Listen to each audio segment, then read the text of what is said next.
A game that will have huge implications at the bottom of the AFC playoff chase, where it's essentially an elimination game. 7-7 Denver at 7-7 Las Vegas.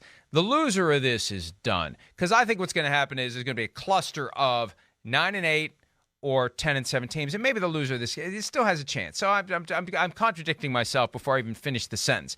But whoever loses this game is going to be in deep doo-doo the final 2 weeks. Let's just put it that way.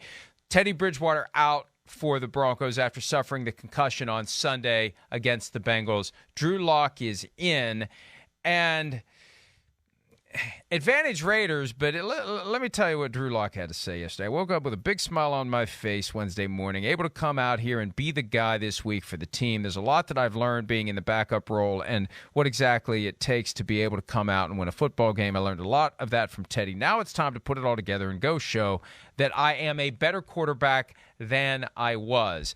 I appreciate the self-awareness. Yeah. The question is, can he do that? Yeah, he had moments in 2019. Remember the Buzz Lightyear game against the Texans? He was phenomenal, but way too inconsistent. Yes. Way too up and down. Way too injured. Just not the guy that we both thought he was going to be. And, yeah, this is his chance to rectify that. Maybe he has learned something from Teddy Bridgewater, but this is it. You know, he played for Teddy earlier this year for a while and didn't do well, and Vic Fangio called him out and said, hey, we need him to do better when we call his number. Well, they're calling it this week with the season on the line.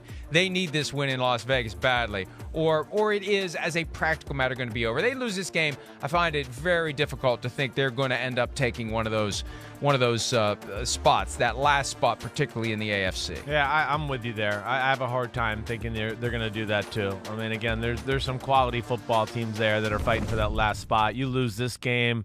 I mean, I know Buffalo, the Chargers, the Colts, Baltimore, they got some hard games down the stretch, but I don't see those teams falling apart. So, yeah, I would think the loser of this game, it's, so long, see you later, we'll see you next year, thanks for participating.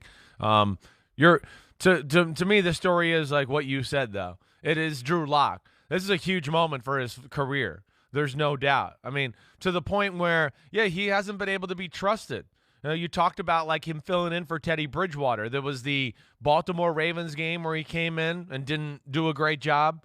He had another game that I'm missing, and I can't remember which one it is, where he came in for Teddy for a period of time and threw a bad interception around midfield that gave the team a field goal and a chance to kind of come back in the football game. It might have been the Chargers game, I think I'm thinking about, where they let the Chargers back in the game there. And then last week, you get a chance. He does some good things. It looks like he might save the day. And then read option, keeps the ball around the edge, and lets the defender just steal it right out of his hand.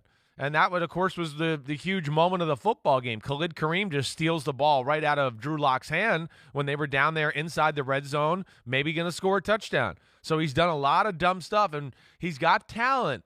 But he's also, yes, with this stuff you're talking about, he's got to watch out because he might not be trusted as a backup if he can't come in these situations and show that he can play with a consistent level of execution and not doing the dumb things. So that's where it's big for him and, of course, big for the football team that he plays well this week.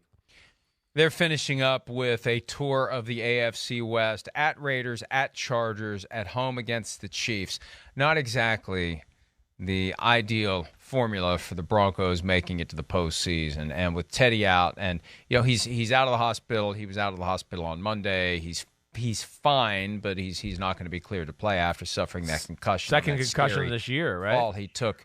Yeah, and not good. And the Broncos are clearly back in that category of, I think, no stone unturned in the offseason as to what they're going to do when it comes to a quarterback. Right. And also, if they don't make the playoffs, and I feel bad saying this, but look, from the moment they hired George Paton to be the GM, Vic Fangio's on the clock because George Paton most likely did not have Vic Fangio's name at the top of the list that Paton has been carefully crafting over the years of the coaches he would hire.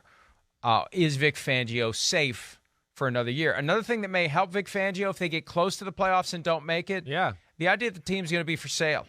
And there's really no strong pushback to this building notion that they're selling the team because the 7 children of Pat Bowlen can't get on the same page about who's going to run the team. And it maybe they just – and nobody's really got, as far as I know, the significant assets to buy out one of the siblings, because you're talking about a big chunk of money that you're going to have to come up with to buy out one of the siblings. They sell the team. Do you want to tie the new owner's hands with a coaching contract, somebody you've gone out and hired, when, the new owner may show up and say, well, I don't want that person to be the coach. So it could be that Vic Fangio, enough of these factors come together where, they were good, not great. They got close to the playoffs. They didn't make it. We got a new owner coming. Maybe they kick the can for a year, but it's getting very awkward and strange in Denver right now, and it could be when the dust settles. This was one of the most overlooked reports of the weekend. Peyton Manning may be involved. He doesn't have the money to own the team, but he's got the money to buy a small piece of it, and he's got the abilities to walk through the door. And, I'm not going to say run the show, but I think it's safe to say that whatever job you would give Peyton Manning, he's running the show. Yeah, probably. Once he walks through the door, he's running the show. No doubt. And I mean, that's kind of what I always thought he would get involved in, certainly. I always thought he would, be this more than announcing games, Monday Night Football, whatever. Again, I almost at times look at that and go, man, you're Peyton Manning. Like, you're too big time to be announcing football games. You're bigger than that. Your entity, everything about you, you're just bigger than that. I mean, it's Peyton freaking Manning, without a doubt, like one of the 3 or 4 best quarterbacks in the history of football. I mean, come on. Peyton Manning's been retired for like 5 or 6 years, and Tom Brady's just beating some of his records right now. I mean, now he's been gone, and even in his last year, he wasn't really worth the damn. I mean, Peyton Manning went through a stretch where, it was unreal every year. And it was like, oh, if Peyton Manning gets the ball with 4 minutes left, they're going to win the game. He's going to drive down, they're going to score. It's inevitable. You can't give him the ball then. I mean, he's a legend. He's a god of football. So that's where I always thought this would be what he does. And Mike, back to the Fangio thing. Yeah, it'd be interesting to see how that plays out. I could see that going either way. They've done some good things. And I think within that, too, you got to give them the benefit of the doubt that, yeah, they're in the playoff conversation. Their defense is very good. They had some unfortunate injuries throughout the year. And he has had a weird quarterback situation that he was, given when he took over the franchise. I got to think you got to take that into account to a degree to realize, like, wait, we don't really know what the guy's capable of. I mean, we're just sitting here going, man, Drew Lock, he's got to play good tonight or this weekend just to make sure he's a backup quarterback and can solidify that, let alone, like, that was his starter last year. And, of course, Teddy Bridgewater this year, which we know is just like a Band-Aid or a bridge-type quarterback. So I guess what I'm saying is I favor not firing if Vic Fangio, no matter how the season ends. You need to let it go one more year. Yeah. One last thing about Peyton, and then we'll take a break. Yeah. If he would end up with some sort of a management role with the Broncos, a lot of people would be upset because maybe he wouldn't be able to do the Manning cast. Now, if anybody could pull off the inherent conflict of interest of running the Broncos and also doing the Manning cast, it would be Peyton Manning. But the other side of it is, if he's fully all in with this new reality of managing the Broncos, see, you can't do it halfway. Yeah. I don't think he can do anything halfway. No. He's either going to be all in with Omaha Productions or he's going to be all in with running the Broncos. And he has to ask himself, which path do I want to take?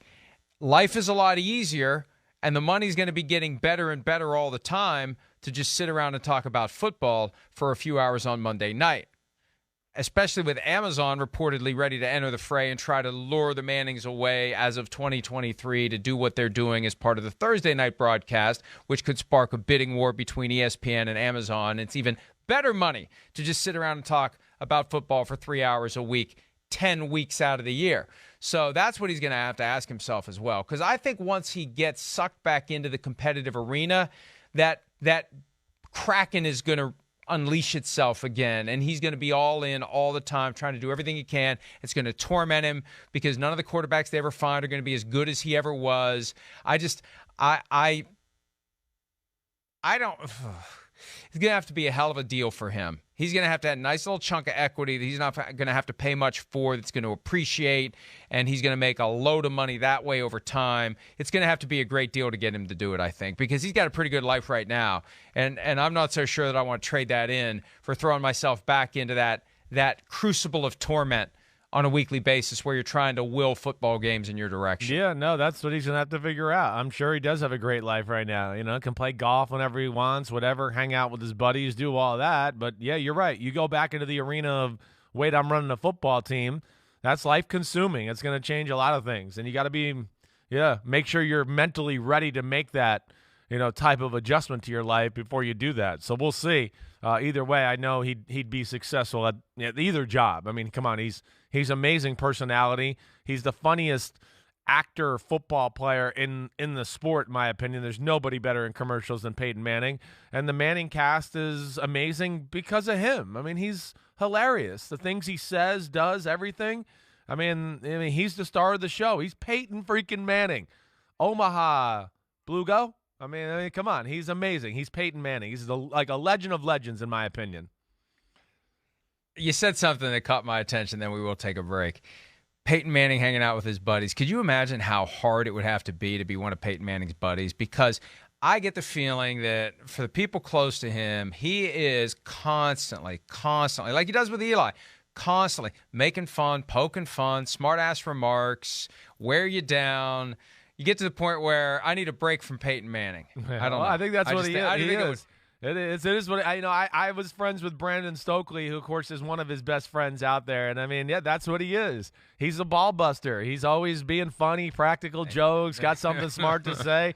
That's what he is. But that's why, again, that is part of the reason he's amazing, and he's always entertaining to watch. Hi, I'm Mike Tirico, and thanks for watching. Make sure to hit subscribe for the latest news and highlights from NBC Sports.